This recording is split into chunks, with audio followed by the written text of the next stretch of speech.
booliiska magaalada Tottenham ee dalka Norway ayaa ku baxay dhacdo la yaab lahayd oo ka dhacday magaaladaasi kadib markii mid ka mid ah daayirta magaaladaasi ku nool loogu hanjabay toorey iyo sidoo kale bastoolad laba dhacdo oo kala gooni ah oo ku dhacday wiilkan daayirta ah ee ku nool magaalada Tottenham. Booliiska ayuu ku wargeliyay daayirkan in laba jeer kooxo isbiirsaday ay ugu hanjabeen, marna ay mindi ugu cagajugleeyeen kuna handadeen, halka marka labaad uu sheegay in bastoolad loo soo qaatay looguna cagajugleeyay looguna hanjabay. Daayarkan ayaa booliiska sharaxaad waafiya ka siiyey kooxdan tooreyda iyo bastoolada ugu hanjabtay labada dhacdo oo kala duwan ee ka dhacday magaaladaasi Tottenham. Taliyaha howlgallada booliiska deegaanada Trøndelag Christopher James ayaa ku waramayo in ay dhacdadani markii uu wiilkan kusoo wargeliyay baaritaanna ay sameeyeen, sharaxaadiisana ay dhageysteen, ay usoo qabteen ilaa iyo 4 qofood oo ay 3 rag yihiin halka midda afaraad ay tahay haweeney. Waxa uuna Christopher intaa ku darayaa in booliisku ay hadda baaritaano iyo weydiimo ku hayaan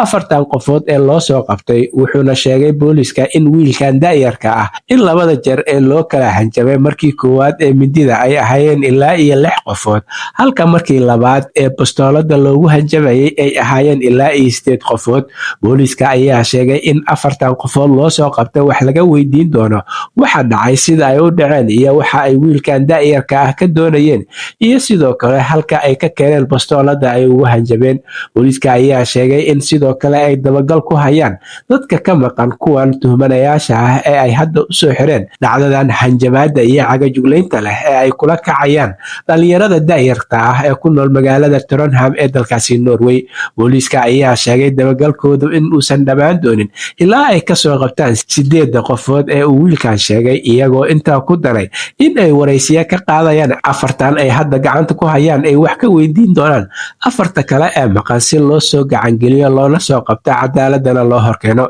Dhalinyaradan ayaa da'doodu waxa ay u dhaxaysaa 20 iyo wixii ka yar, kuwa oo uu sheegay in ay ku lug leeyihiin handadaada, cagajugleynta iyo sidoo kale caburinta loo geystay wiilkan dhalinyarada ah ee isaguna daayarka ah. Arrinta dhalinyarada ee loo adeegsanayo dambiyada kala duwan iyo falalka argagax leh ee ka dhacayo guud ahaan dalka Norway magaalooyinkiisa kala duwan ayaa waayadii u dambeysay laga sheeganayay, waxayna midani ka mid tahay dhacdooyinkaasi isdaba joogga ah ee ay booliiska iyo hay-adaha kala duwan ee amniga ku howlan yihiin sidii wax looga qaban lahaa loogana hortegi lahaa. Halka warkakiisa ugu doorkoran uu idinkaga imaanayo waa Somali Voice in Norway ama codka Soomaaliyeed ee Norway, waxaana idinla socodsiinaya aniga oo ah Cabdulaahi Shiine.